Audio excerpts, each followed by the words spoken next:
Good evening, everyone. Welcome back to a sunny Plymouth, which has been for the last 2 weeks. So that's summer, ending officially tomorrow. Hello to all of you, and of course, we do need to say hello to everyone on YouTube. Hello, everyone on YouTube. That little camera there. I don't know if any of you guys were here last time, but I said hello to my kids last time, and my wife told me they went mental and didn't go to sleep properly. So, Love and Lily, go to bed. Or stay up and eat ice cream, I don't care. So, yes, welcome back to Digital Plymouth. We've got an exciting evening planned for you guys tonight. My clicker will work. There we go. So we've got our 3 speakers tonight sitting on the stage, eagerly ready, not at all nervous, and it's all good. Alex, Hannah and Joe, in that exact order there. We'll just go through and run you guys through the brief order that Digital Plymouth goes in.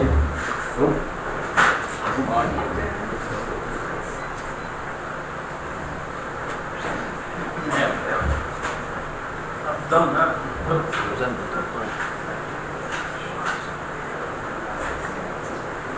Right, here we go. So, obviously the timings are a little bit delayed. Starting a little bit later, letting everyone get in from the nice sunshine. We've got Alex first, followed by a very short 5-minute break, so there's plenty of time for you guys to just adjust yourselves, get comfy. It's not really enough time to go get a drink, but it's enough time to get ready for our next talk from Hannah, and then we've got a slightly longer 20-minute break before Joe's talk from TruVision. So that is the time that you can go to the bar and get yourselves a drink. After that, we've just got a few announcements near the end. And then it's time to have a few drinks and a bit of gentle networking before the end of the evening. So as always, whilst you're here tonight, it would be great. We're on Facebook, Instagram and Twitter. If you want to hashtag the Digital Plymouth, and any of your posts that come up that time will be really good. Last time I know it was basically, I imagined what it would be like to be Justin Bieber, because my phone was going off with all these Instagram notifications. So it would be quite cool to feel to do that again. So probably those of you who have been here already, plenty of times before, but I will go through and tell you why we're here. The reason we're here is this company called TechNation. They regularly release this report that tells you about all the different tech cities and tech clusters in and around the UK. And the Southwest has always been neglected and avoided in these reports, up until the one they released in February this year, and eventually the Southwest was recognised. Plymouth did somehow get skipped over, but we're not bitter. Well, I'm not anymore. It was months ago, I'm well over it. But specifically Exeter, Newton Abbot, Truro, Redruth and Camborne were recognised. And especially Digital Exeter, they got a specific shout out in that report too, so that was great. We've got some plans and hopefully we've got some ways to get back into that report for next year. So hopefully when that comes out, around about the same time next year, it should look a lot different. We should finally get that recognition that we know is available down here. So for those of you this is possibly your first event, you might want to know how Digital Plymouth works. It's not really particularly complicated, it's nice and simple. It's a free networking /speaker event that we put on once every quarter. Excuse me. Yeah, free networking event every quarter. And then we're also planning our conference for September of this year. So I'm very aware I had a very similar presentation going last time that was telling you there was going to be a conference around about this time. Because it was so well received and because there was so much interest and excitement about it, we actually had to make that choice and say, you know what, we need to do a really good job of this, and we needed just a tiny bit more time so that we could just do the best event we possibly could. So we decided to push it back just a tiny bit to September, and that will have some more details about that at the end of the night. So next on, moving on to our speakers for this evening. First thing, I just want to remind everyone, as well as ourselves, our speakers do give all of their time for free, with very limited threats of violence against them and their families. They do understand, and they're passing on that information because they understand that the only way we can truly build a successful digital community is by sharing our kind of skills and sharing our knowledge where possible. So, without further ado, without any more faffing from me, I'm going to pass you on to Alex from Mutant Labs, and he's going to talk to you. I shall let you do that.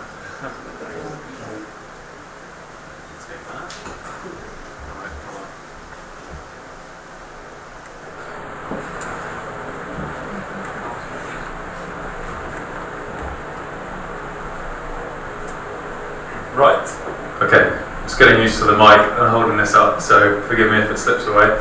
I'm Alex, I'm Managing Director of Mutant Labs. We're a company that's been around for a little while in the Plymouth scene. Some of you may know a bit about us, kind of where we've come from, where we've got to. Initially I was going to do my talk this evening on the Media Innovation Network, which is something that I sit on the board of, and it's kind of a creative cluster that's based in Plymouth and kind of deals with creative companies in the southwest, but timing wasn't quite right for that, so instead I was asked to give a talk kind of in my experience as MD of Mutant Labs and kind of some of the stuff that we've been through. Imaginatively, I've titled my talk A Few Things I've Learned, and it's basically, I'm kind of getting to the stage now where we've been in business for 7 years, and being asked to do a talk now I thought was a great chance for me to reflect on some of the things that we've been through, and I guess give you guys a bit of an update on where we are as a company. So where did it all begin? Who are we? We were students on the Digital Art and Technology course at Plymouth, IDAP, which I know there are a few people in the audience here. Okay, great. And we kind of followed a healthy tradition of startup companies coming out of these out of this course in particular. And our company was founded by 5 graduates, so 5 of us were all working together in the final year on projects.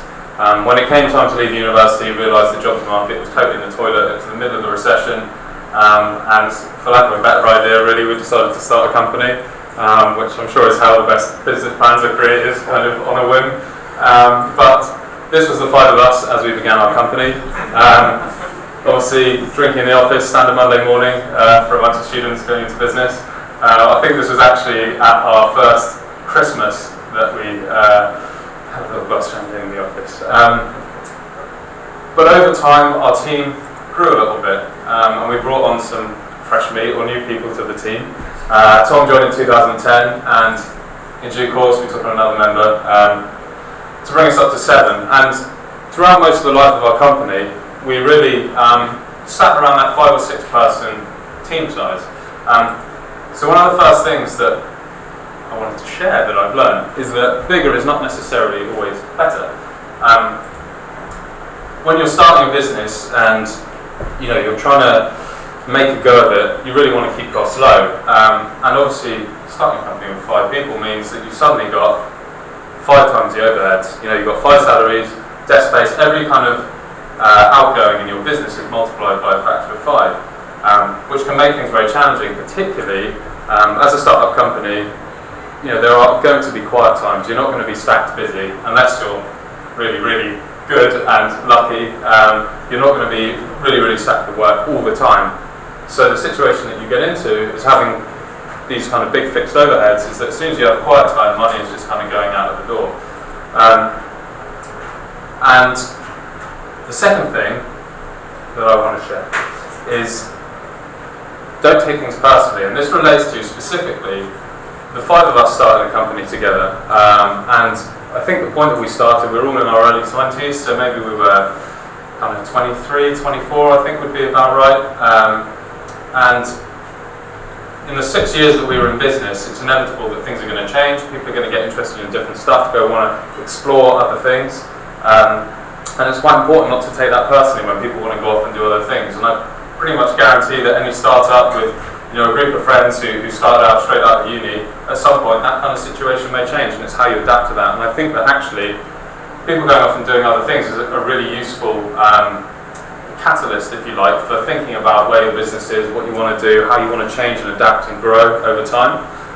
So that's one thing that I also learned as well. And coming back to the previous point of bigger not being always better, we've actually experienced the kind of other end of the scale now, because our company started out as 5 and there's actually 2 of us running it now as owners and directors, and it's very interesting for us to see the kind of other end of the spectrum really, and it's a lot easier to be efficient as a business, as a smaller team, and at the moment we we do everything in-house, but when we get bigger projects in, we'll probably be starting to kind of scale the team, but in an elastic way, so using fixed-term contracts, freelancers, that kind of thing. And in due course, we may grow the team, kind of organically as we had in the past. But it's very interesting. It's been really interesting for me, basically, to see going from maximum overheads straight out the gate. We need to find work for 5 people. We're trying to generate demand to meet the size of the team, rather than adapting the size of the team to the demand that there is in the market.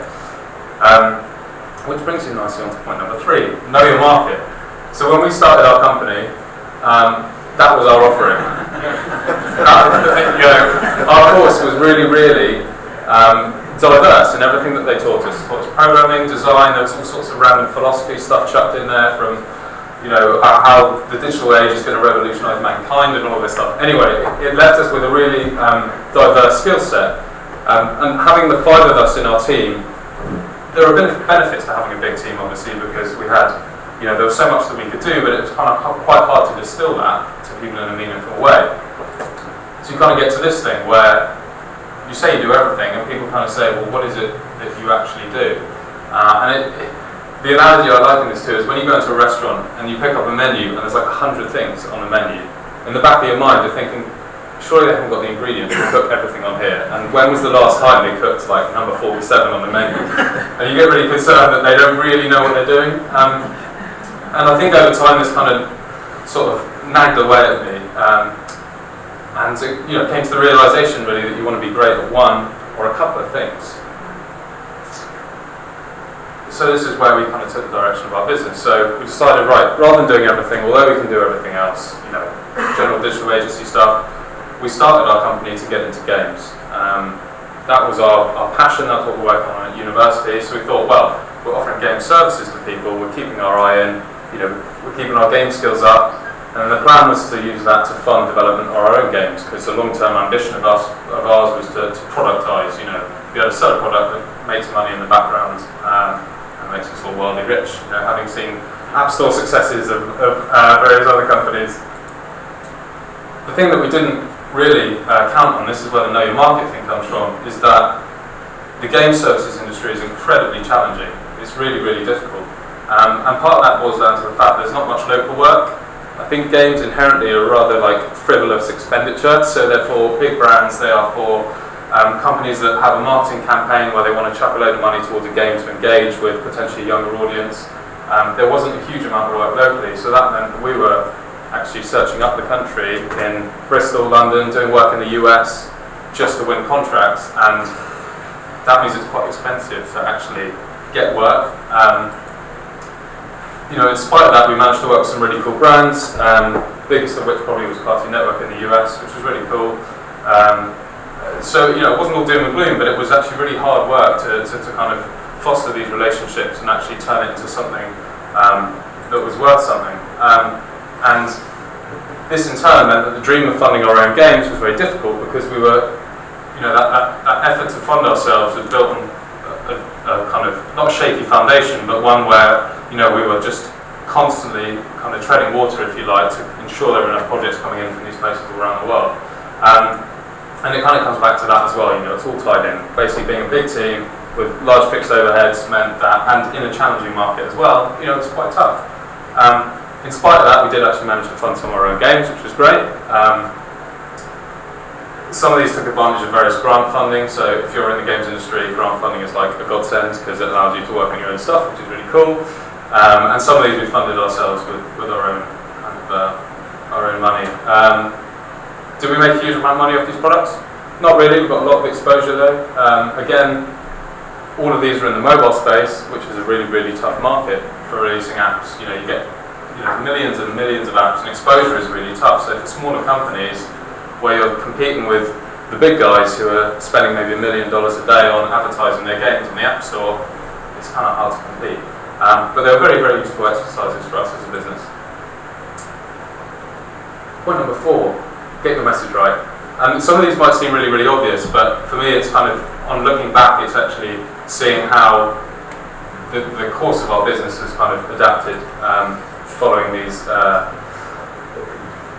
rules, if you like. So one thing that happened with myself and my business partner Chris kind of taking over control of the company, and being just the two of us, we got a chance to reflect on where we wanted to take the business and actually how we wanted to present ourselves to the world. One thing that we realised is that we really had the skills in the kind of everything mess of before. We had the skills for providing general digital agency work. So we actually decided to split our brand in two. So we have the labs, which deals with all the game stuff. But the thing that we've realised is that we really want to be focusing on our own intellectual property. So the lab side sits there mainly as a means to get funding and get investment in our own ideas and try and develop those as best we can. Still doing some services work in games as well, but a lot of the focus now is on Mutant Creative, which is the other kind of sister brand of our company, which is animation, web and branding. And it's been, having been sort of focusing on games for many years, it's been really interesting that despite this being a challenging market, there are a lot of people obviously working in the general digital agency space. There is quite a lot of local work, and it's been great for us to kind of re-engage with the local community, foster relationships with businesses there, and it essentially means that the kind of, because it's such a tight catchment area for where you can find work, it's kind of a little bit easier. And also the other thing is a variety of job sizes. So we've found that in games you're kind of pitching on whole projects or nothing, and I think with general digital agency work there's lots of opportunities for small amounts of graphic design, animation, development that doesn't necessarily span a whole project, and these smaller little things that you get are actually really good for cash flow and just keeping your business ticking over while you've got downtime in big projects where you went for feedback, for example. You get some nice little projects just to tide you over while you're having a bit of a rest. I think ultimately you want to try and avoid the question mark, and that's what we basically tried to do with our kind of positioning now. We've kind of gone from that over 6 to 7 years to that, which basically I think sets us up really well for the future, and we're kind of quite excited about where we go next. That's kind of our company, and that is the talk. There you go. I've actually gone past our slide. If you wanted to check out some of what we've been doing, there we go. These are websites and various handles and stuff. How am I doing for time? I've got 2 minutes 48, so I was a bit under time.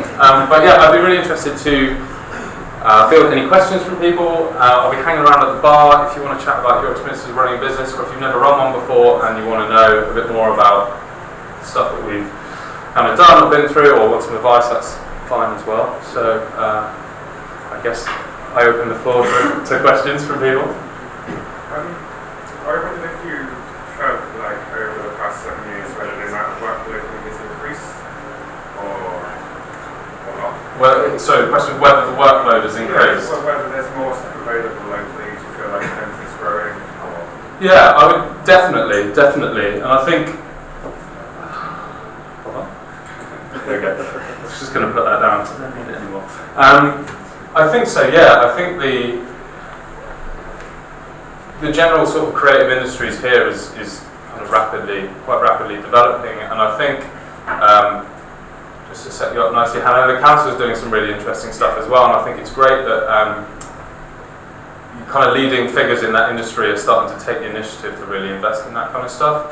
I know that when we started, there were not a lot of companies doing what we did. There was maybe like a couple of other startups that come before us that were operating, doing cool interactive stuff or games, and so like even tonight is a really good demonstration that there is like a real passion there, and that people are really interested in doing stuff. So yeah, and obviously us being more in this market now, we were a little less before with the games, because right at the beginning when we were doing everything, we were kind of in this market, but we were just getting that message across badly. But comparing the two from the everything to the now, maybe it's a combination of our messaging being a bit better, but we're actually finding that there is a lot of work around, and it's kind of nice to be super busy. Yeah. Cool. Yes. Oh, there you go. Did you have much help when you first set up your startup? Did you have external, did the uni help you? Did the council help you? The uni did help us in that they were running Formation Zone, which is a kind of incubation space for startup businesses. So we went straight in there. I think we finished our exams in like end of May, and then beginning of July we were kind of in there taking a few desks. So there was that kind of support. It wasn't direct financial like intervention from anyone, and I think it can be quite hard to sell basically if you just, some people come out of uni and you're just like, yeah, we want to start a business, and they're like, well, we don't really know if you're serious, so we don't want to give you any money just yet. But there was basically a lot of people willing to give time and advice, which is also really useful.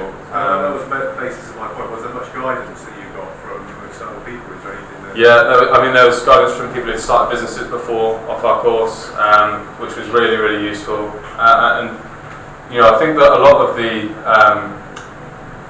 guidance that you might get online and stuff can be a bit...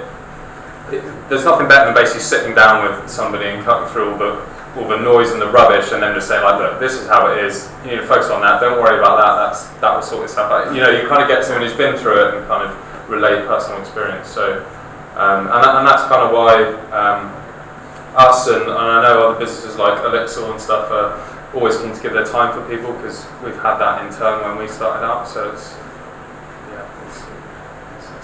good to keep that, like, you know, keep the ecosystem going. Really. Anybody else? Done. All right.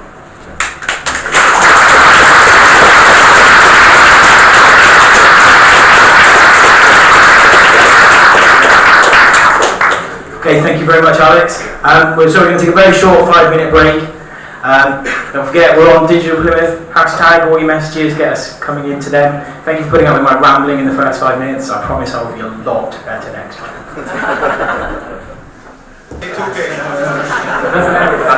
all I'm doing. So guys, don't forget, there are plenty of seats down the front here if you're standing up. Come and sit down, because we've still got plenty of time and there's still plenty of room for you to sit down if you want to. So next up will be our second speaker of the evening, Hannah from Plymouth City Council. Please go wild, go crazy, wave your hands in the air like you just don't care. Can't do anything else.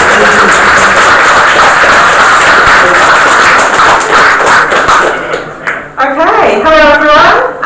So I'm here today to talk to you about data play. I'm the Neighbourhood Planning Manager at Plymouth City Council, and I'll tell you a little bit about what I do and how data play has kind of been developing, and hopefully how you can get involved. So, that's not a good start. Okay. So this is data play, and hopefully you've picked up some of your lovely orange booklets here today. We're on a mission with Digital Plymouth and lots of other people to get Plymouth on that map. Plymouth City Council, we work across a whole range of different, we have a whole range of different roles in the city. Economic development, I'm from the planning department, housing, street services, cleaning your roads, picking up your rubbish, all of those sorts of things, a whole range of different things that we're busy doing every day. And we have some really, really big challenges, and they're going to involve a very different way of working as a city and a very different looking council. So over the next 4 years, this is how much money we're going to have to cut. We've already reduced our staff by a third, and yeah, we've got 79% cuts to make over the next 4 years. So that's a significant strain. So we've already cut a huge amount over the last 4 years. This round of cuts is going to start to have an effect on your libraries, on the street lights, on how your rubbish is picked up, on how your roads are maintained, and how we clean your streets. So they're the kind of cuts that people are really going to start noticing and start making an impact to how our city works. So I wanted to show you the graph of doom. This is the Barnett graph of doom, very famous in local authority circles, and I thought I'd share it with you. So this is basically looking at council budgets, and it's a national picture, so it's not just Plymouth City Council, it's across the board. We're in this dire situation as a group of councils. So our budgets are going down, and we're living longer, so our adult social care needs are going up, and our children's services budgets are going up. So the graph of doom is about a certain point, and it's about sort of 6 years away now, where all of the council's budget will be used up on adult social care and children's services alone, nothing else, no bins collected, etc. So it kind of gives you a sense of the scale of change that needs to happen in councils and in cities, and how we need to work together collaboratively and fundamentally differently as a city. So we're obviously not just sitting around thinking, oh my gosh, this is a disaster. We have got things going on. One of those things is the Plymouth Plan, which is we kindly worked with Mutant Labs on. So this is our Plymouth Plan. It's the plan for the city over the next 20 years. Not just the council's plan, so we've worked with a whole range of organisations and businesses and all sorts of different people across the city to really think about where the city's going, what do we need to achieve over the next 20 years, what are the challenges, and what might that look like for Plymouth. So this plan will hopefully guide us into the future, and it would be brilliant if you want to go on and have a look and see the kind of policies that we've got here. There's everything from housing, arts and culture, education and learning, how you get around the city, where you're going to live, health and well-being. So we basically looked at, I think it was about 130 strategies that we had as a city, and pulled those together into one single voice. So it's taken a huge amount of work, it's still ongoing. It sees us growing from 260 odd thousand people in Plymouth at the moment to around about 300,000. It sees us building 22,000 homes. It sees us protecting green spaces. It sees us, fingers crossed, improving our train journey times to London to 2 hours and 15 minutes as the target. Reducing our carbon emissions, all of those sorts of things. So you kind of get a sense of the breadth of the Plymouth Plan, and it'd be great if you want to go in and dive in and have a look. We're also looking at how we deliver our services as a council, so as our own organisation. We also want to help to support delivering the Plymouth Plan, so we're thinking about, as a council, how do we help to do that within the context of all of these cuts. And that involves us being a lot more creative and looking at sort of different roles to generate income as a city. That includes growing our economy, so good businesses pay good business rates and provide jobs and all of those sorts of things. So it's in our interest as much as everybody else's to have a really good, strong, healthy economy. And that's kind of where data play starts fitting in. So on to data play. So data play, partly about the city and understanding the city. What can we learn about it? What data do we have? As a council, we've got a huge amount of data. Some of it we use a lot, some of it we don't use very well. Some of it we manage very well and it's very accurate, some of it isn't. Some of it, external people have got a lot better data than we have that we can learn from. And the idea around data play is that we start to open that up and we start to develop those different relationships with you and other people in the city to help to understand how our city's working, what kind of interventions can we make over the next 20 years, what kind of creative and inventive ways can we pull together as a city to make sure that Plymouth is a really, really good place to live. So it's about bringing that innovation and that talent and that local expertise together with the challenges that the council's got and we've got as a city. So We have a huge amount of data, thousands and thousands and thousands of bits of data all across the council in all sorts of different systems and all that kind of thing. So we've developed a really robust process for opening that up. In the council, we obviously have to manage risk. Traditionally, we're a very risk-averse organisation. So this has been a real culture change for us, and that's taken us on a little bit of a journey. And some of this data is worth money as well, so it's kind of working out, okay, how do we start opening this up in a way that can support people to do things with it, can support our understanding of the city, but also potentially in the longer term generate an income for the council or others. And how do we use this open data to support the delivery of the Plymouth Plan and encourage other people to help deliver the Plymouth Plan? So this is where we're opening up our data, dataplay.org.uk. We've taken a very simple approach. So after the first data play day, there were a couple of people that came up to us and said the way you're opening your data is a total nightmare. It was like PDFs on a council website with dodgy copyrights and all sorts of pretty much everything that could possibly be wrong with it was wrong with it. But they said it in a really nice way, so it was like, but then what was brilliant was a couple of people came forward and said, actually, we could sort that out for you. And that was a real turning point for us, I think, after the first data play day, when we were like, actually, this is just a fundamentally different way of councils working with local people and local businesses. So a couple of people have set this up for us. It's really simple. It's based on a CCAN. I'm going to pretend what I'm talking about, but I don't. It does happen.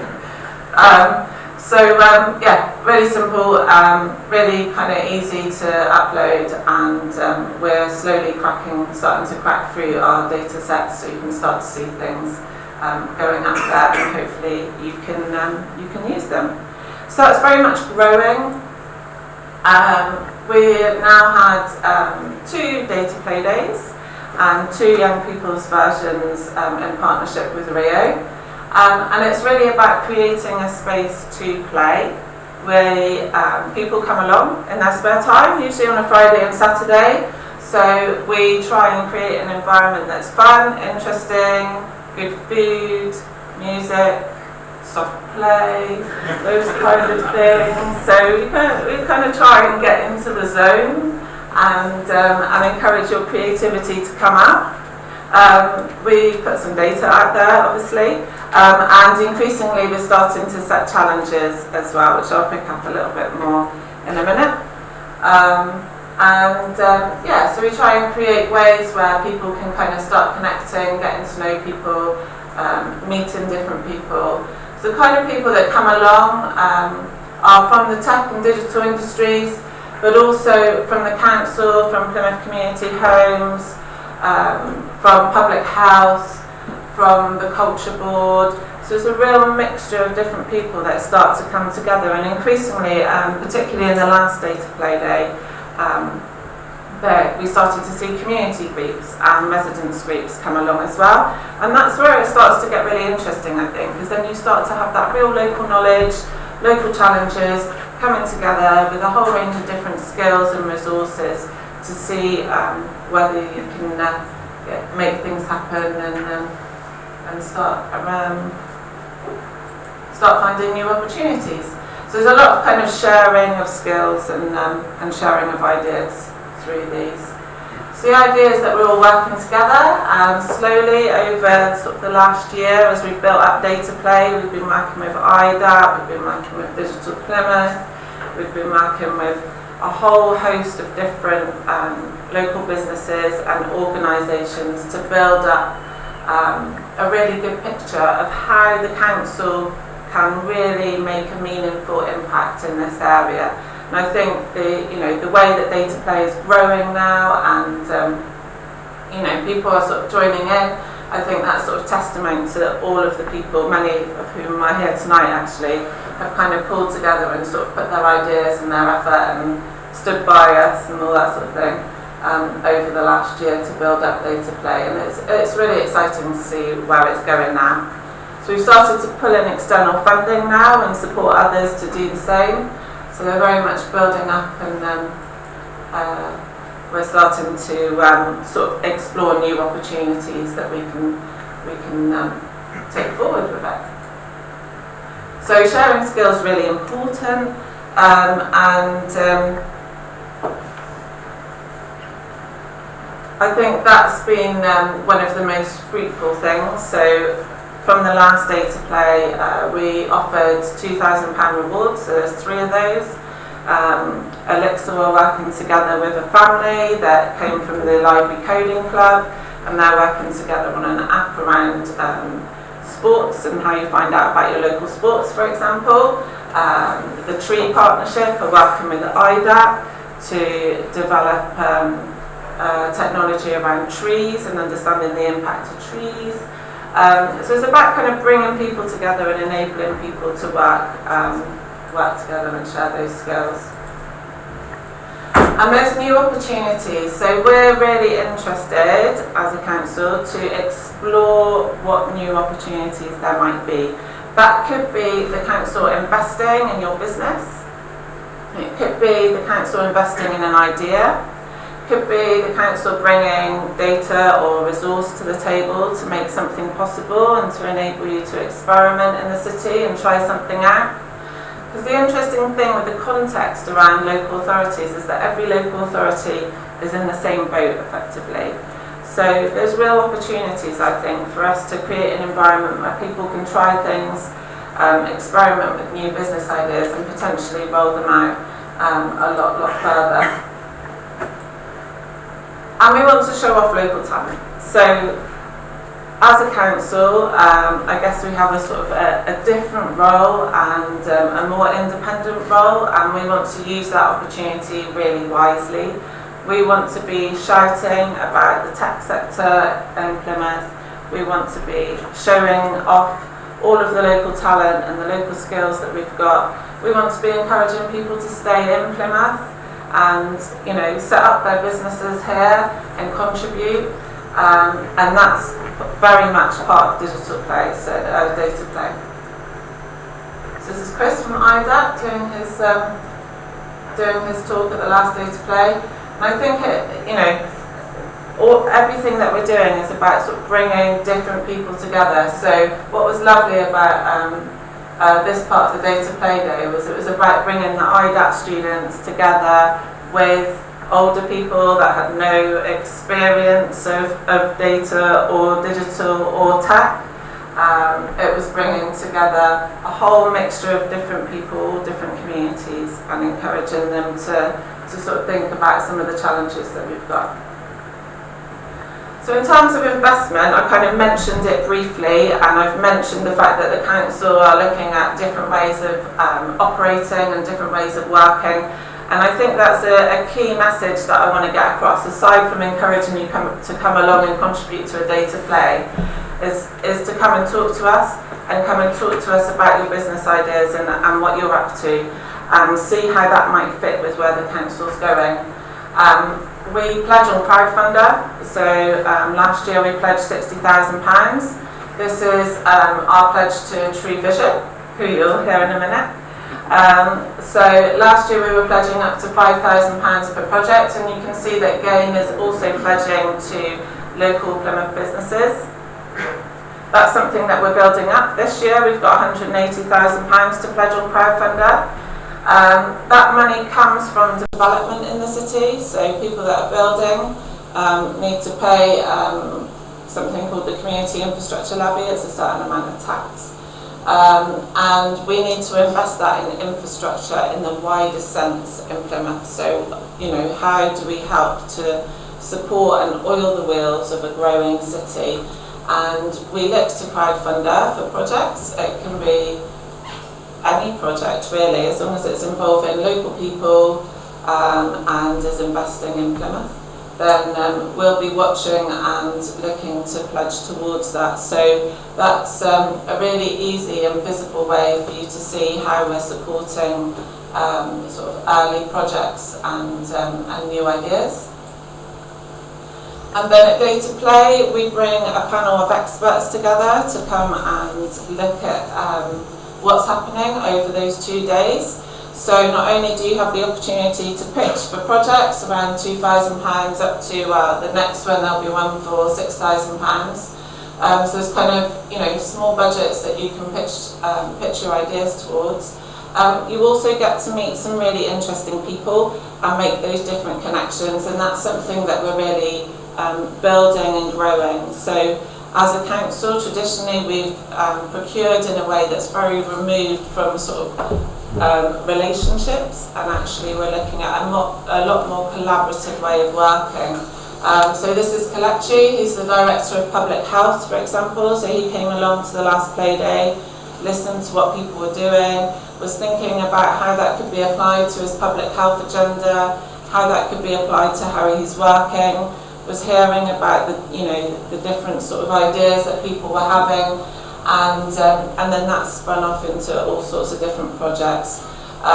Similarly, our green infrastructure team are working with a lot of people across the city now around a whole host of different projects about how we understand parks, how we understand the well-being around green spaces and things like that. And then we also, GOSS came along to the last Data Play. So it's an opportunity to kind of show off your skills, your talent, and and who knows where that might lead. So that's it from me. I hope you found that useful, and if you've got any questions, that'd be great.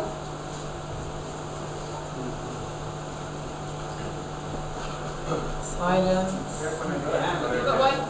I wonder if you felt like you were making any headway against the fear and risk aversion around releasing open data. Do you feel like you're turning things around? Or?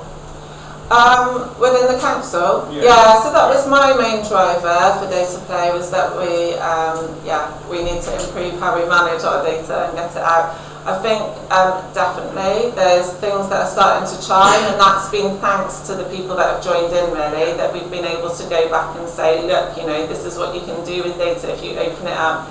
This is how much more valuable it is. On Friday... Good things happen rather than bad things. Yeah, exactly, yeah. And the bad things will happen anyway. So, someone took the data from the energy from waste plant and interpreted it in a unusual way, for example. That would have happened whether or not we were opening up that data. And I think that principle is, people are kind of buying into that principle that if we would release it for a freedom of information request, then we should be releasing it anyway. So we're just starting to do that, and that in itself has cost savings in terms of our processes and everything. So I think there's increasing buy-in there. Still nervousness about it, but it was really good on Friday. For example, all of the corporate management team were up at Plymouth Science Park. They got to meet some of these guys, which was really good.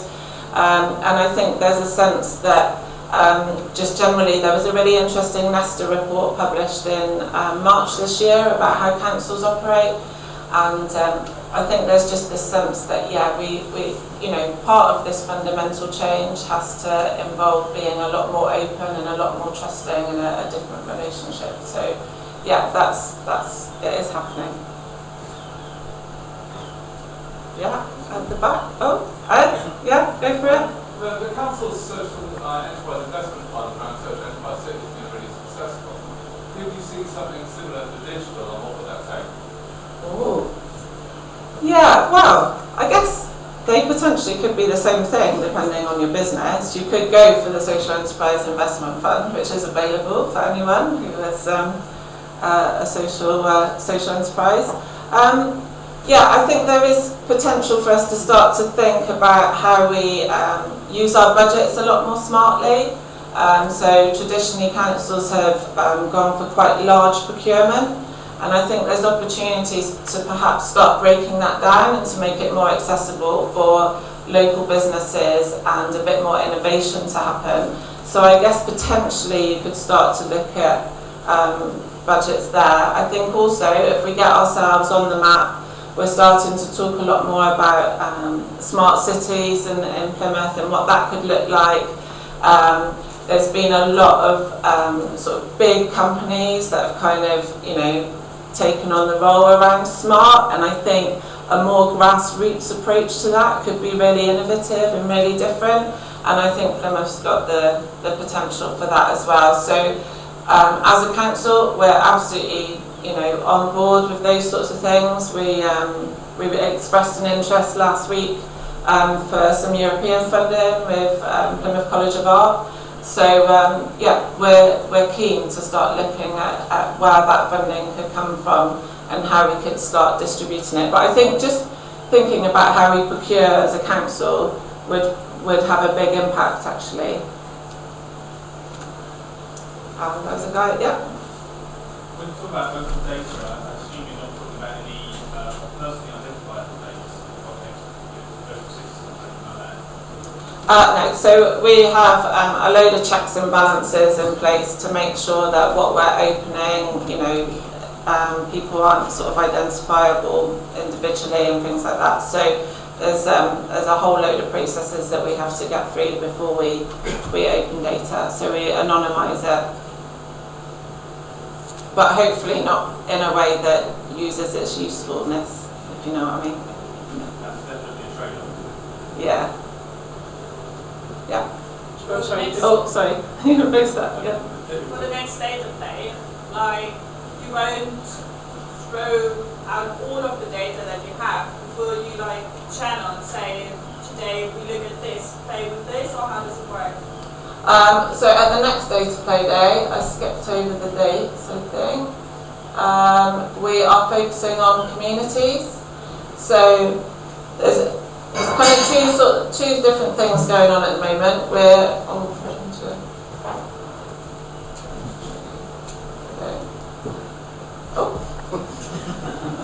is that back? How do I go back?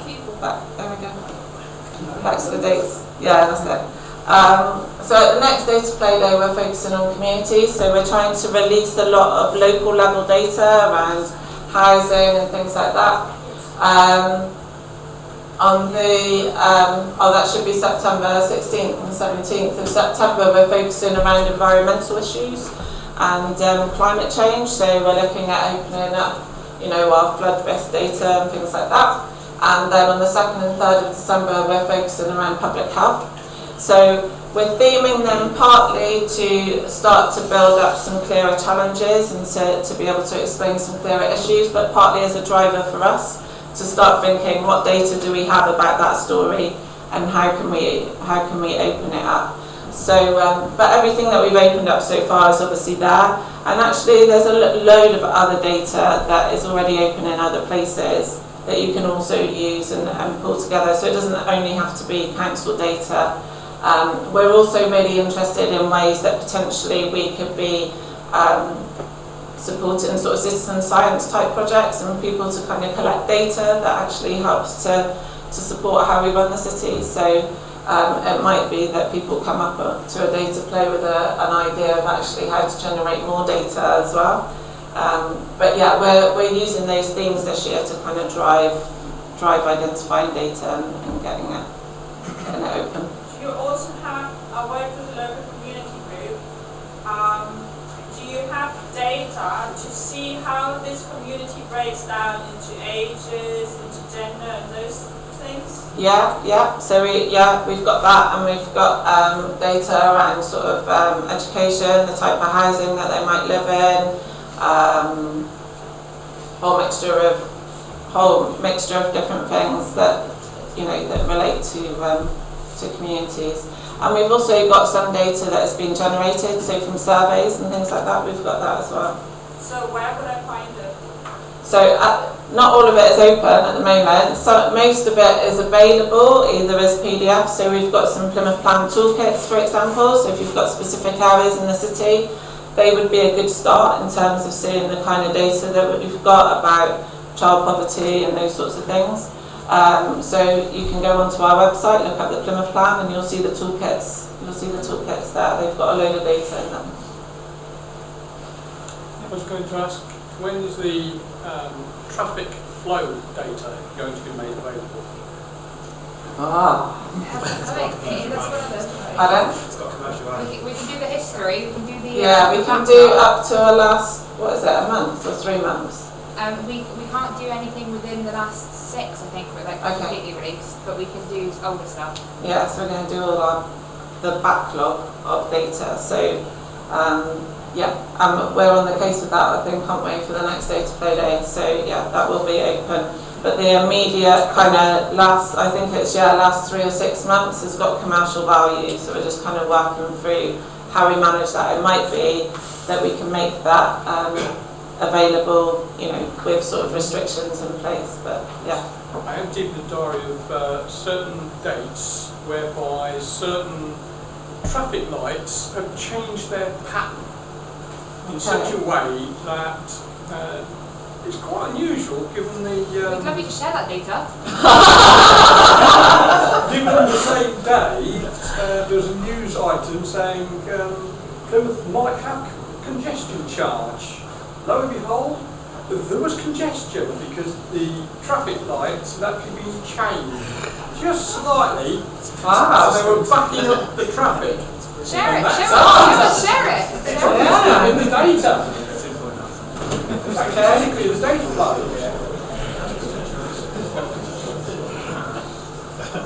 Okay, I'm not sure what to say about that one, but Just one last topic question. Yeah. What formats does the data take? Is it all PDFs? Because as a developer, PDFs are useless. No, it's mostly CSV and JSON. GeoJSON. All that are completely open, so one header, each line being complete, So Oh yes, yeah. We're avoiding the PDFs, and we've learned a lot of lessons around that. Are there links to where I can learn more about how to access data? Because I've worked with on your website, and there's not much about how to actually access the data. Oh, okay. Well, that's useful feedback. Maybe we could put something on the top of like where we're opening it on. Just contact. If you have any questions, just contact us. It's all on the button. Hannah, I was just lady there was talking about sort of the types of data sets that we could we might be able to open. If anyone has got any ideas about the sort of data that we could open, then just email the GIS. Or even if you've got data that you want to include in the day-to-day data, nothing's too weird is our good phrase. That's something. Of interest. Yeah, that's a good point. So I didn't mention that. Also on the Plymouth portal that I showed you, you've got data from the Plymouth Marine Laboratory and the Plymouth Marine Biological Association and things like that. So we're starting to kind of pull that data together as well. So you will see data there from other organisations as well as ours. But do talk to me or Phil and Cherokee are down here, and we'd be happy to help. And we want to learn as well. So yeah, you can tell us off as much as you like. Right, thank you very much, Hannah. The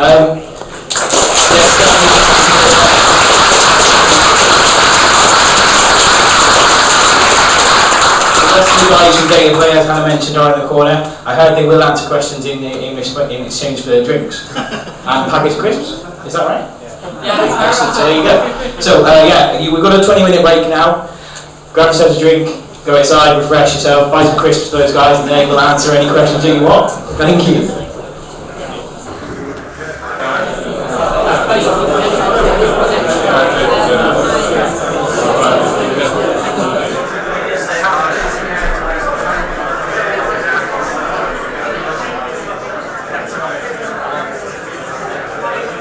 Okay, everybody. So our final talk of this evening, if you're all settling down. Sure, the time you're listening, I can say it all night. Actually, never works. It worked really well last time. Okay, thank you very much, everybody. So our final talk of the evening is from, it's with Taylor and Lewis from TruVision VR. TruVision VR. So bringing them up to the stage now, go wild, go crazy, pretend like the roof is on fire, wave your hands, flail them in the air like that, and welcome onto the stage.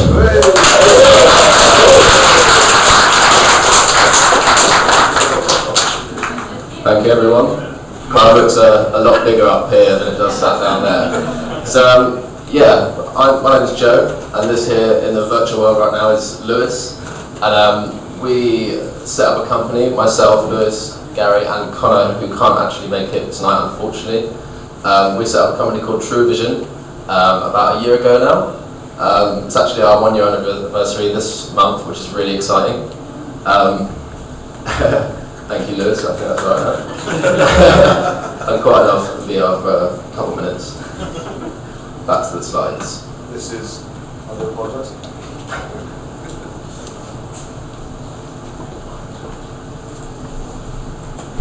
Right, so how do I do this? There we go. Yeah, that's me. So yeah, what I want to talk about today is virtual reality outside of gaming. And so yeah, like I said, formed a company called TruVision. And what we do is we take plans from architects and construction companies and turn that into virtual reality experiences. And that means people can actually walk around their homes or buildings before they're actually built. And so yeah, a quick little question. So who here has actually used virtual reality before at all? That's actually quite a lot of people, a lot more than I expected. So yeah, might as well disregard this talk completely then. But yeah, so I'm sure a lot of you know virtual reality is actually kind of emerging quite well at the moment. And this is a graph I put up quite a lot, as Lewis and Gary will attest to. So this is a Gartner hype cycle, and it shows the kind of trends of emerging technologies. And first there's this kind of huge peak where technologies first come out and people get really excited about it, thinking about new things they can do with it. And then it goes into a trough where maybe the technology isn't actually that good and people get bored of it. But then it starts to kind of achieve mainstream adoption. And you can see quite small there, circled in red, is virtual reality. So over this year and the next coming years, virtual reality really is going to start to come into the mainstream. And this can really be seen by huge investment into virtual reality. So Oculus, who some of you may know, were bought out by Facebook for $2 billion recently, brought out their new headset, the Rift, as have HTC, and huge other companies like Google and Samsung also get involved in the space. There's also huge companies like Ubisoft, Crytek, and even PlayStation bringing out a VR headset later this year. So you can see there's a lot of investment in the space. And so why am I actually talking about virtual reality outside of gaming? So as I said, we run a virtual reality company that deals in the architecture space, and we go to a lot of trade shows. Here you can see myself and Connor at EcoBuild this March, and a lot of people come up to our stand and say, oh, is this a game, or is this a technology just for gaming? And I'm really kind of trying to dispel that myth that it is just for games. And there's quite an interesting case study in the architecture space, which is of an architecture company called Purcell, and they were trying to get planning permission for an extension to a Grade 2 listed church in Richmond, and they were having real trouble getting that permission. And as you can see in this graph as well, almost half of the planning applications which require approval actually get turned down. So what they did is they worked with a virtual reality company and turned their designs from something flat and really hard to envisage like this into something like this. And this, they gave their client a headset and also their planners as well, and that allowed them to walk around the space and actually see exactly how the space felt and how it would look before it was built, and that actually helped them gain planning permission. But more importantly, it actually got the client to see exactly what they're getting and exactly kind of get involved in that design process as well and really kind of get what they wanted. And the client here, the Reverend, was saying they're really struggling to find out what the drawings meant. Like there's CAD drawings before, it's really hard to visualise from that exactly what something's going to look like.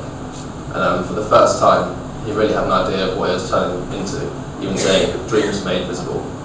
And so yeah, we don't have that demo, I'm afraid, but we do have one of our own, of course. So if I can invite Lewis back up to the stage, I can actually show you a little bit maybe of what we do.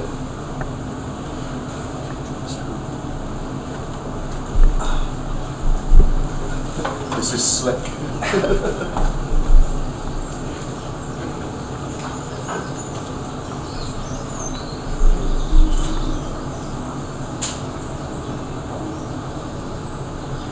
Can we get full screen?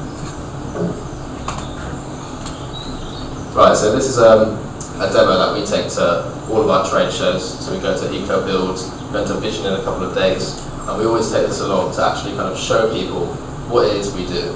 And this is a house that was designed by an architect, and we took the plan and then turned it into a virtual reality environment that we can actually walk around. I think we're having a couple of technical difficulties here, so bear with us a couple of moments.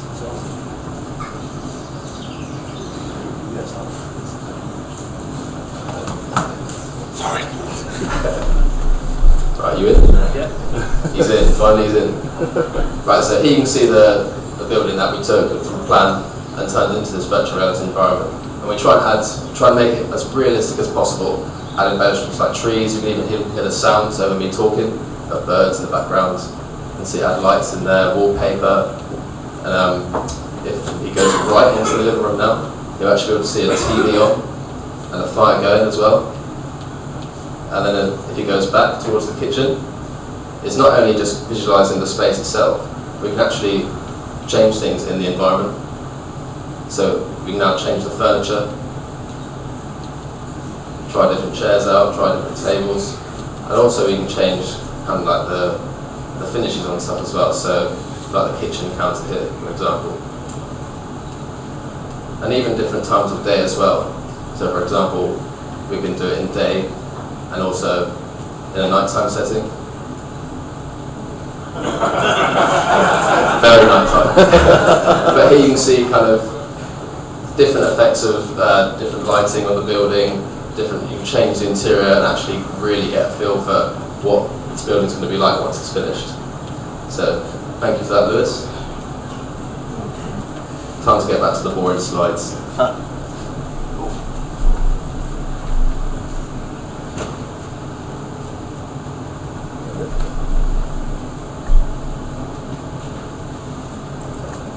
So yeah, the next example I've got for you is a project that was done by Staffordshire University, and now they got a £140,000 grant from the EU Commission, which is absolutely massive, to look into virtually recreating crime scenes.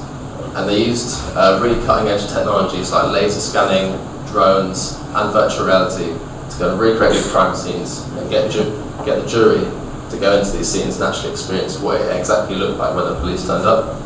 And now the BBC is probably going to be a lot better explaining this than me, so I've got a quick video to show you.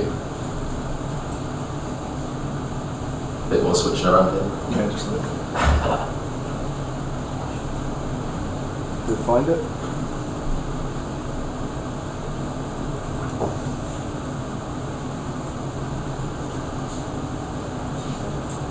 It's locked.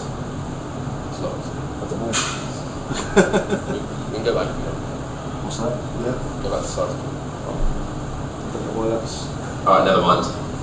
That's not happening. Yeah, anyway, what they did was they kind of went out, laser scanned these environments and put that into a virtual reality scene so people could actually go in there, walk around the crime scene, transport around, and actually have a look around, see what was around and get a real idea of what the environment looked like. And I mean, this is a really great use of technology, and this is what the Ministry of Justice spokesman had to say.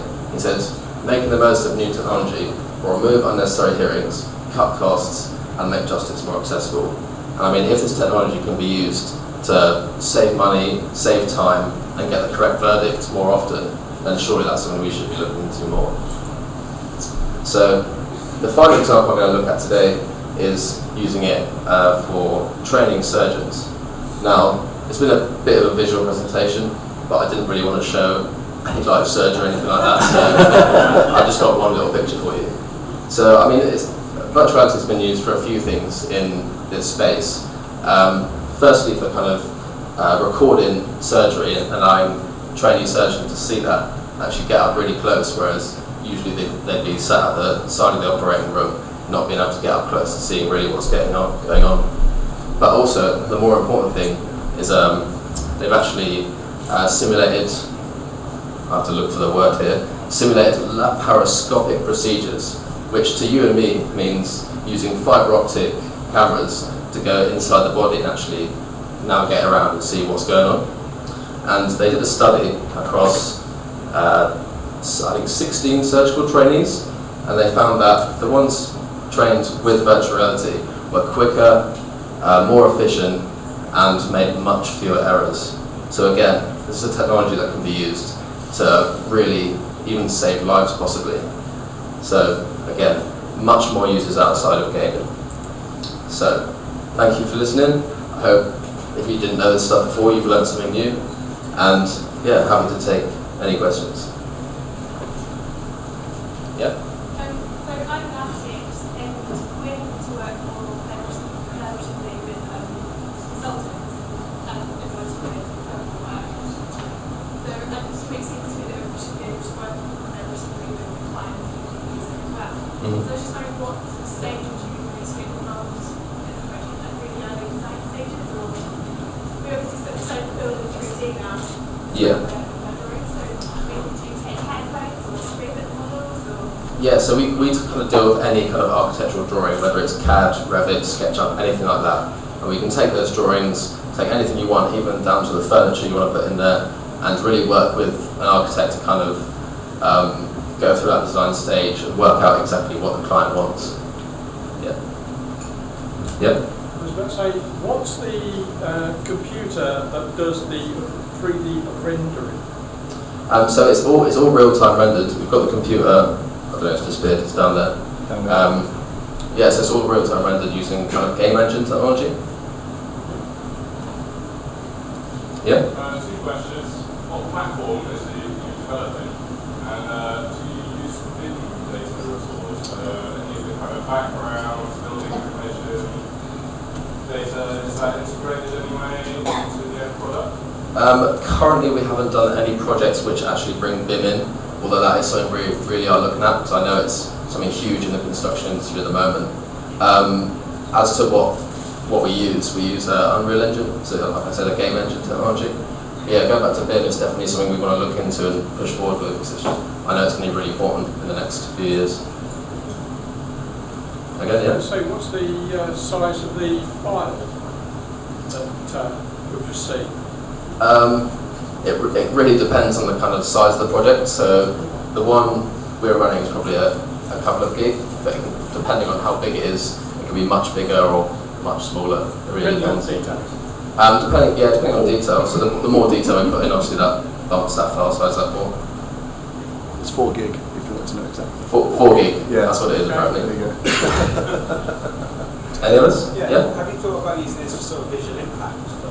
For example, if someone wants to build wind turbines, have you thought about sort of someone standing there where you can see the wind turbine farm, for example? Yeah, I think that was one of Lewis's ideas originally. Actually, was because I mean a lot of people do get really annoyed when the council says we want to put wind turbines out, that kind of thing, and maybe trying to visualise where that's going to be in their environment, and maybe working out what's the best location, which has the least visual impact, is probably a really, really good application for this kind of technology. The general public worked up about is definitely, yeah. Where, so if you gave them sort of a consultation, like gave them an opportunity to wear this. Exactly, yeah.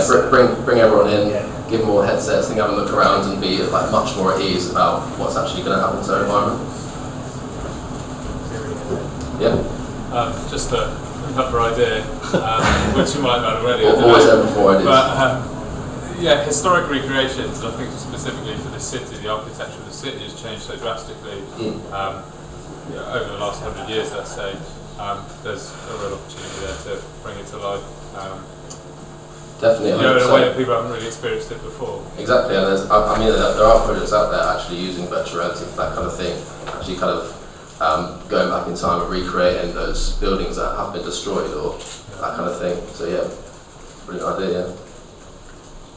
Yeah. Question. Yeah. So do you think it's the kind of technology that the education area would like at some point take on. So if I wanted to go to a university in Southampton, for example, I could in theory do that from my living room. Is it good enough to do that now, or does that still need a little bit more?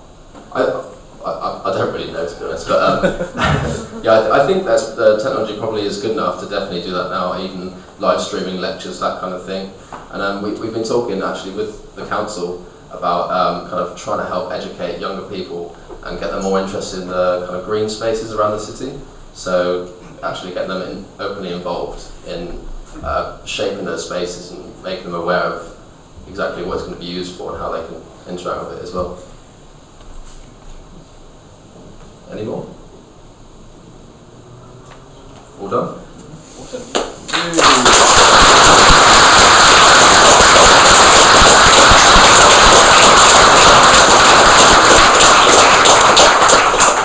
Okay, so thank you to Joe and Lewis.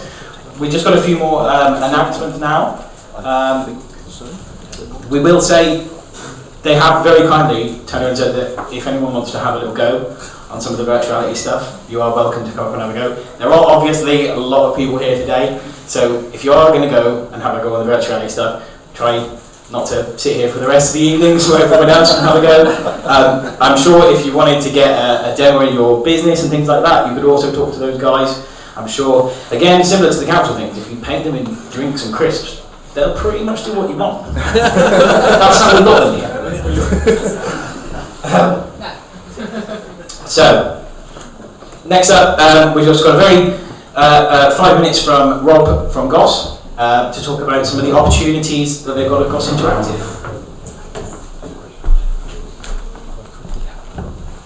Cheers guys, hello everybody, I'm Rob, I'm from GOSS. Also with from GOSS is Gary and Dan. We got the opportunity to sponsor this event today. I'm really pleased about that. I found out about it at the very last minute. Hopefully in the future we might get a chance to do some talks about interesting stuff that we're working on, but for now, sponsoring it was a good start. I'm from Plymouth. We have a company here. We've got 60 odd developers working at GOSS. We want 70, hint hint. That's not the whole reason we sponsored this, obviously. just one of the major ones. No. It's all about networking, it's all about the people you know. A lot of the people that are working at GOSS is because I've met them through events like this. You get to know people, you get to know what they're about, you can hopefully encourage them to see opportunities in the city and far outside it. A lot of our work comes outside of the city, from Glasgow, from Edinburgh, to the southeast, to London. So we're working all over the country, and it's good that we can get that work all over the country and then develop it back here in Plymouth. I think that's really good to try and build up the economy and also a community where people can work and build stuff. So that's why we kind of sponsored today's event, is to make sure that you guys can sort of feel these opportunities and hopefully get involved in these opportunities, as well as me shamelessly plugging us and the fact that we've got about 10 jobs. That's from developers of Java to .NET to JavaScript. We've even got people that need sort of non-technical skills, such as project managers and sales guys and bid writers. It's just the opportunities out there for everybody. We're making a go of it. It sounds like you guys are too. I'm really pleased for that. It's a great event. Thanks, guys.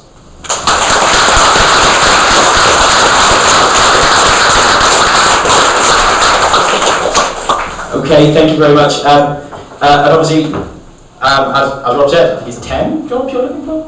Is that right? We've got 4 starting on Monday, but we've still got another 8 or 9 opportunities. There you go. So there's obviously a great opportunity there, and if there are other people around tonight that you think to yourself, you've got people that you want to get your message out to, the last couple of people that have sponsored the last few events have got some really great kind of feedback and got some really great, actually have employed people based on what they've done here previously, so it does work, and hopefully we'll see the same for the guys at GOSS.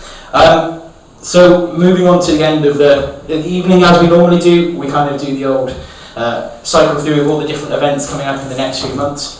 For those of you that have got an event coming up, I might look at you at some point and expect you to rattle on for 2 minutes about what your event is.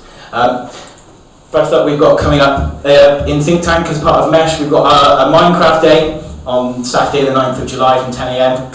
What it basically is, we sit there proper old school, LAN network, Minecraft stuff. We get some pizza in. It starts up very cordially and eventually ends up with everyone on fire and exploding things. We did Minecraft, not in real life. We would have many health and safety issues if that were to happen.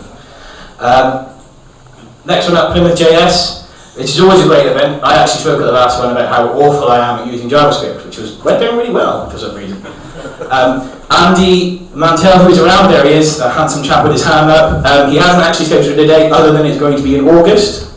And I imagine he's looking for people that might want to speak about their experience with JavaScript. I think we've got August lined up. Or even better. But beyond August, definitely. Yeah. So there you go. And that will be at Think Tank. And if you look through either at Plymouth.js on Twitter and on the Think Tank Meetup page, there'll be details of that coming up when it comes up. Next up we've got Plymouth Web. Again, Will, I believe, scheduled this for the 30th of June. Where are you, Will? There it is. 30th of June? Yep. At the Treasury Bar from 7:30. So anyone that kind of does anything digital and web-wise and techie type stuff, come along, we have a few drinks and it's just a nice way to kind of chill out and catch up on what's going on. Next up, Digital Exeter and Tech Exeter. Though I feel like they missed a trick by not calling it Texeter, Rob. I mean, I know it's difficult to type that out, but I mean, seriously, Texeter, that would be amazing. 13th of June and the 28th of July is, in that particular order, Digital Exeter on the 30th and Tech Exeter on the 28th. They're on Twitter, they're on Meetup, and their stuff's all over the place. Rob's the man at the back in the red polo shirt with his arm up. Go and have a chat with him. What have we got next? And then. There we go. So we very much, we spoke about this last time. And we kind of I briefly touched on this at the beginning. But we've now got it confirmed. We have a date, we have a venue, and we've started to get our speakers together. And the very exciting news is we are actually releasing the early bird / community tickets right now. So you can go onto the Digital Plymouth website, you can find the conference link, it's about halfway down the page, and you can actually go and buy your early bird tickets for the Digital Plymouth conference right now. We were originally going to be in the the Rollins Conference Centre. We come out of the dark and we come into the Big Boys University in the Roland Lewinsky building. So where all the adults go, we've been allowed into there. So there should be a really good fun day. We've got a few speakers lined up already. There's some more details on our on the Eventbrite page. You can get your tickets. There are a limited number of a limited number of community tickets, early bird tickets available. So go and buy them all now, like right now, and we will see you on the 8th of September. Yeah. One more thing before I move on to people thanking people. We've got Chris Hunt and Rachel around somewhere. They've got some events coming up within the uni and the art college, so I will throw over to them for 2 minutes. The gentleman at the back there. Hello. There you go. I'm kind of washing up a few additional events, things going up on in Plymouth. First, I will throw over to Rachel, so you'll ping pong around the room, to say a few words about Hotwire. So Hotwire is entirely unaffiliated with the university or the art college. However, it involves lots of people who are involved in those things. It's a group of people who get together informally and casually after work in the Bread and Roses pub on Everington Street, who are interested in tech, sound, music, and playing with stuff. So if those are things that you're interested in, it's open for anyone to come along. The next one is on the 14th of June, and it's 5:30 till 7:30. The next one's going to be an open jack event, so a bit like if you had an open mic, but everything has to have a jack. You know how it works. And also we kind of the community decides what we do next. So the events, if there are things that you'd like to share, we're always up for people using software in different ways, using hardware in different ways, and going very analog with their tech as well as digital. So and there's like a symposium thing that's on the 18th of June. So there'll be performances and things as part of that. So So if you just search Hotwire on Facebook, that's probably your easiest way to find us. Thank you, Rachel. Couple more events and things coming up. So it's the Gree Show season. So Plymouth Uni is going from Saturday 11th to Thursday 23rd of June, and that's in Roland Dixie Building with the private view and events on Friday the 10th. So if you want to steal some free wine, some free nibbles, and meet students, I suggest coming up on Friday. I'm not sure when Plymouth College of Art have a private view, but their events, their shows are from Sunday 12th to Friday 24th of June. Hannah's mentioned the next Data Plan events will all be there and giving good spirits. And lastly, it's a slight plug for something we're doing up in London at the Tate Modern. Us at IDA are collaborating with TR2 and lots of cool people in Plymouth to develop a giant installation piece, which is going in as part of the opening weekend for their new extension. So that's the 17th to 19th of June in the Tate Modern in London, so a bit Plymouth on tour. If you can't make it to London, there'll be lots of live streams, they'll be really, really cool. So keep your eyes on social media for that. I'll be sharing it incessantly over the next few weeks. And I think that's everything from me, so thank you very much, and back to Gary. Thank you. Thank you, Chris. One final event that we know of so far. There's an event at the Devonport Guildhall called Closing the Circle, all about digital transport and the circular economy. Ed, your man at the back there, he will tell you more about that, I imagine. Yeah, just very quickly, Closing the Circle, we have a guy called Stephen Lloyd, who is the systems engineer behind the new hydrogen car that's come out from Real Simple.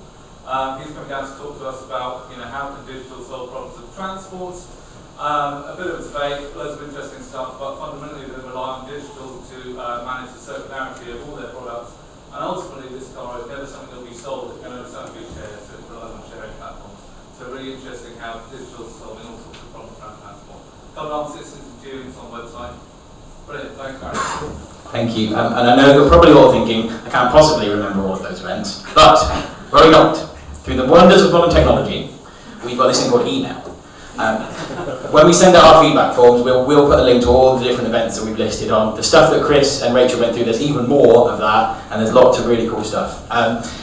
When we talk about the feedback stuff, the feedback is really important. We do send it out after everyone, and we do really pay attention to what everyone puts in. A lot of the time it is lots of stuff that we picked up ourselves, but we really do want your honest opinions. It's all completely anonymous, and it's really good to help us kind of shape the future of where we go and what other stuff we do. So really what we'd like to do is just to say thank you. Thank you to our sponsors this evening, GOSS Interactive, for making the evening possible.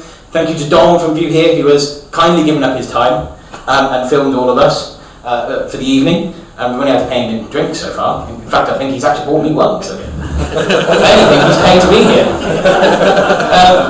And of course, thank you to the staff at the loft who have kind of served to all of you rabulous lot during the breaks.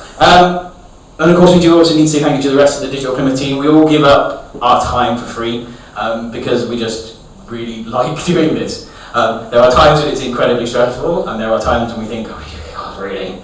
But when we see everyone here at the end of the night, and when we see all the excitement on social media during the day, it makes everything a lot better. And if someone wants to tell Gavin what the score is, I think he would probably really appreciate it. Because he can't even look at the screen because of doing the YouTube stream at the moment.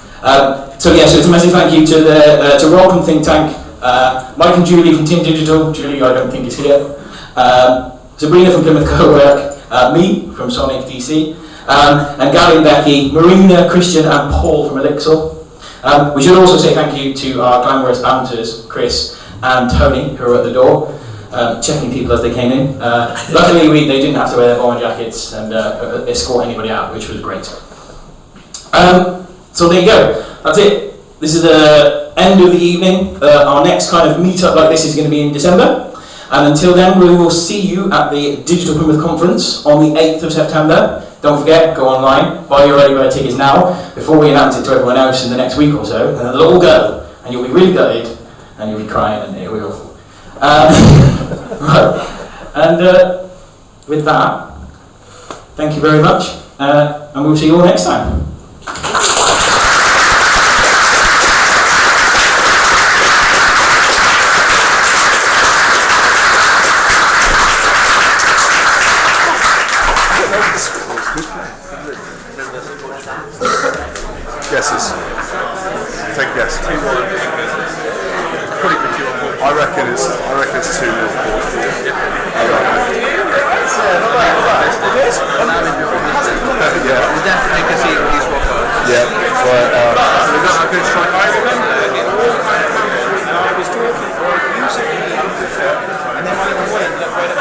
was